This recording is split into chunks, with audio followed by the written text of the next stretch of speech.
ANC in Ekurhuleni has submitted a motion of no confidence against Mayor Tania Campbell, now paving the way for a takeover by the ANC and the EFF in the city. The motion will be heard during the next sitting of council. That's on the 26th of this month. Campbell has been leading a minority government in Ekurhuleni, and the DA has admitted it is only a matter of time before it is removed.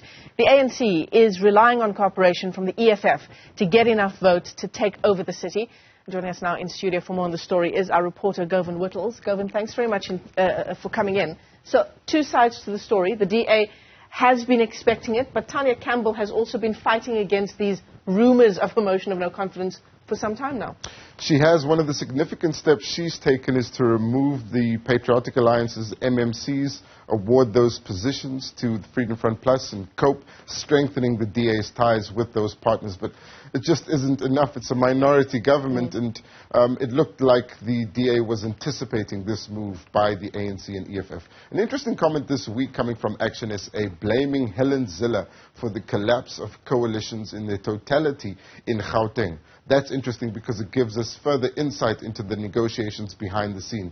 Herman Mashaba initially saying that he would leave Action SA if they went into a coalition with the ANC, then walking back that statement, saying he's just beginning and seeming to endorse the Action SA move that they need to talk to everyone. Yeah. The clearest move yet that they were bound to make these kinds of moves in Ekurhuleni. This motion has been electronically signed, submitted last night by Councillor Ketla Madlala of the ANC. A couple of interesting reasons that the ANC is putting forward for removing Tania Campbell. They put forward her failure or apparent failure to ensure proper consideration in consultations for the IDP, but also that the blanket withdrawal of the tariffs that led to the withdrawal of the free basic electricity in Ekurhuleni, and what they say was her failure to address the community of Tembisa as per her initial promise, leading to the looting and burning of the Tembisa Customer Care Center a while ago, and then, of course, the rampant load shedding. Those are the motion's substantive points, but really it's the behind-the-scenes talks with the EFF that's brought them to this point. And Ekurhuleni is ripe for the taking. I spoke to Salim Simanga, the leader of the Democratic Alliance in Gauteng, about what might happen in Ekurhuleni and what the future holds for the DA in coalitions. He didn't mince his words. Let's take a look at what he had to say.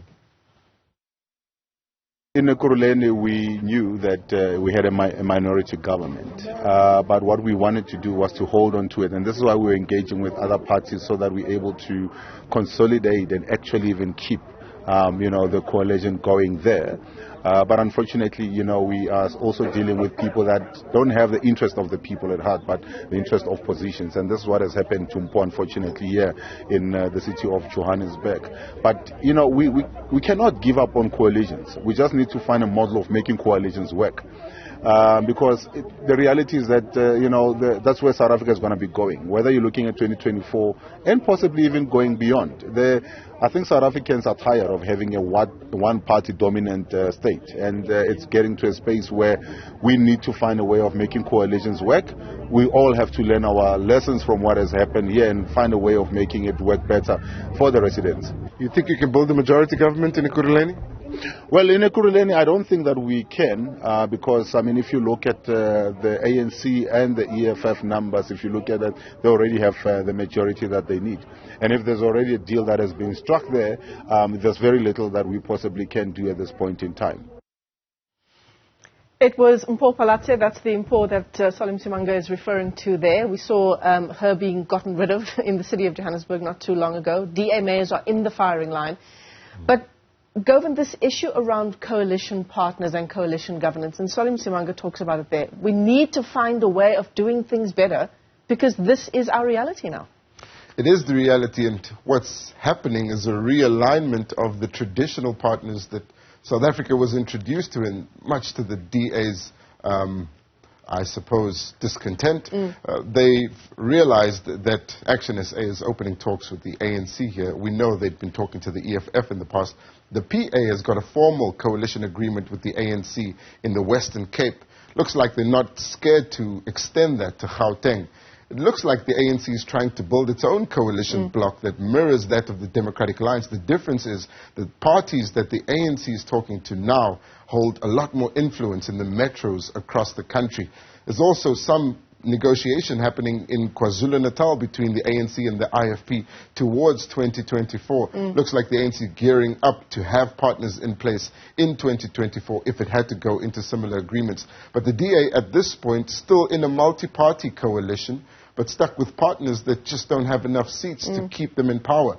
The big question is Tshwane, after what we see happening here in Ekurhuleni. And if the motion succeeds in Ekurhuleni, the question is whether or not Action SA would abstain in Tshwane and hand over the keys to the city to a different multi-party coalition and then relegate the Democratic Alliance to the opposition benches. Bear in mind, they've just taken power in Nelson Mandela Bay, and it looked like they were ready to take power in some of the biggest metros in the country. If they lose Ekurhuleni and Tshwane follows, they'd only have Nelson Mandela Bay left.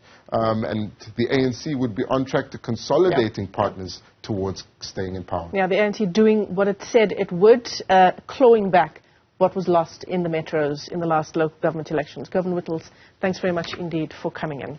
That's our breaking news story this hour, a motion of no confidence against Ekurhuleni Mayor Tania Campbell. That's just later this month.